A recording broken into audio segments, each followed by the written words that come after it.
동물 학대 문제가요, 결코 가볍게 다뤄져서는 안 되는 이유가 있습니다. 미국 FBI에서 연쇄 살인범을 분석을 했는데요. 이들이 동물 학대와 관련이 있다는 그 분석 결과가 나온 거죠. 저도 이 레포트를 조금 읽어봤는데요. 네. 옛날에 사실 이런 부분이 공론화되기 전에 제가 FBI에서 이런 이야기합니다. 동물 학대하면 이게 사후에 연쇄살인범으로 좀 이전될 수 있어요라고 말하면 굉장히 저항감이 많았어요. 야, 동물 학대를 했는 게 어떻게 사람 죽이는 거하고 똑같은 거야. 그러니까 그때만 하더라도 동물은 물건인 거예요. 네. 물건을 손괴하는 사람이 연쇄살인범으로 간다고? 그건 아니야 라고 하는데 지금 나와 있는 내용을 살펴보면 FBI가 387건을 분석합니다. 얼마만큼 연쇄살인범과 연관성이 있을까요? 있는지. 네. 예. 혹시 한번 추측해 보시겠습니까? 몇 %까지는 모르겠는데 상당한 관계가 있을 것 같아요. 99%. 사실은 99%? 10 중 8구가 아니라 그냥 10명 중 10명. 아, 그래요? 예, 예. 그러니까 동물 학대를 했는 사람이 네. 연쇄살인범으로 넘어가는 확률이 99%라고 99%. 하는 거니까요. 그 정도까지인 줄 몰랐어요. 예, 이게 분명히 이제 우리는 그냥 동물 학대라고 그냥 가벼이 지나갔는데 네. 이미 그 부분에 대해서는 그 동물 학대하는 사람의 마음을 깊이 읽어야 돼요. 깊이 읽고 이 사람이 왜 동물 학대를 했는지를 우리가 명명백백하게 밝혀야 이 사람들이 그냥 사회에서 순전하게 우리와 동등한 사회인으로 같이 동행할 수도 있지만 자칫 잘못하면 사회에서 굉장히 부정적인 사회에 심각한 영향을 끼칠 수 있는 연쇄살인범도 될 수 있는 가능성이 있다라는 이 말씀드립니다. 리포트대로라면 이게 그냥 넘길 일이 아니네요. 그럼요. 99%라니까. 구체적인 어떤 사례 있습니까? 뭐 지금 국민들이 많이 아시는 사례 한 3가지를 말씀드리겠는데요. 네. 첫 번째 강호순이라고 들어보셨죠? 그럼요. 네. 2006년이죠. 2006년 6월부터 2008년 12월까지 부녀자 8명을 예. 참혹하게 살해를 한 사건인데요. 사실 여보면 장모와 부인까지도 살해한 굉장히 좀 예. 국민들에게 엄청난 충격을 줬는 사건인데 이 강호순이 이런 이야기를 합니다. 자기가 개를 도축하는 곳에서 일을 했다라고 이야기를 하면서 개를 많이 도축하다 보니까 사람을 죽이는 것도 아무렇지 않게 되었다라고 이야기를 함과 동시에 네. 어떤 이야기를 하는가 하면 그 판결문에 보면 잔인하게 도축하는 일이 반복되다 보니까 그 과정에서 생명에 대한 경외심을 잃게 되었다라는 이야기를 하고 있습니다. 예.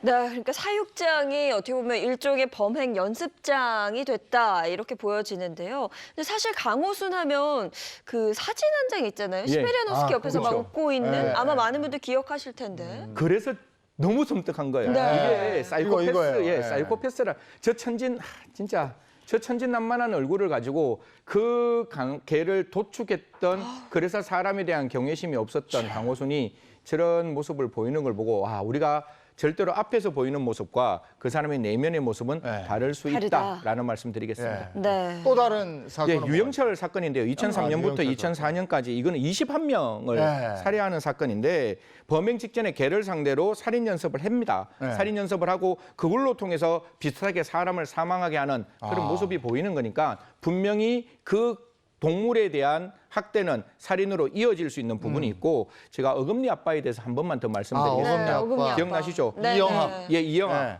이 이영아가 망치로 키우던 개 6마리를 때려 죽이는 그런 경우도 있고 조두순도 그 강아지 개에 대한 학대 사건이 있었기 때문에 특히 동물에 대한 학대는 앞으로 어떻게 발전할지 분명히 열려있는 길이기 때문에 반드시 동물 학대에 있는 그 가해자들을 우리는 심각하게 좀 들여다봐야 한다라는 말씀드리겠습니다. 네, 동물을 학대하는 이 동물 학대범들 대체 그 심리는 뭘까요?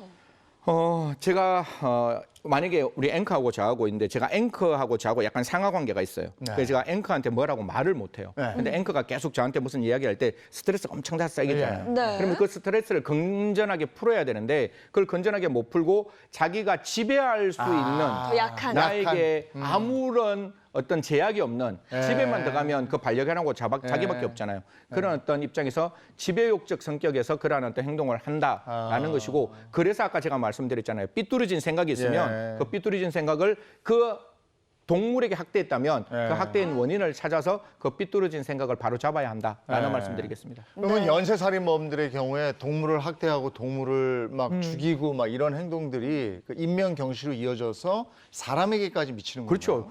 동물을 제일 처음에 학대를 할 때도 네. 똑같은 거예요. 이게 그냥 이렇게 내려가는 경우가 없고 전부 다 이렇게 정대를 하거든요. 처음에는 동물 학대를 했을 때 그냥 탕 때려서 죽이는데 다음에는 흉기를 들고 죽이고 흉기를 들고 죽이고 난 다음에 사체 그러니까 동물에 대해서도 사체 손괴를 하는 그렇게 해서 점점 생명에 대한 무감각함을 네. 길러서 그것이 사회적인 적대감으로 그러면 이제는 나와 관계없는 제3자에게도 이런 행동을 할 수 있지 않을까라는 쪽으로 넘어가고 있기 때문에 굉장히 심각한 범죄 중에 하나다라는 말씀드리겠습니다. 네.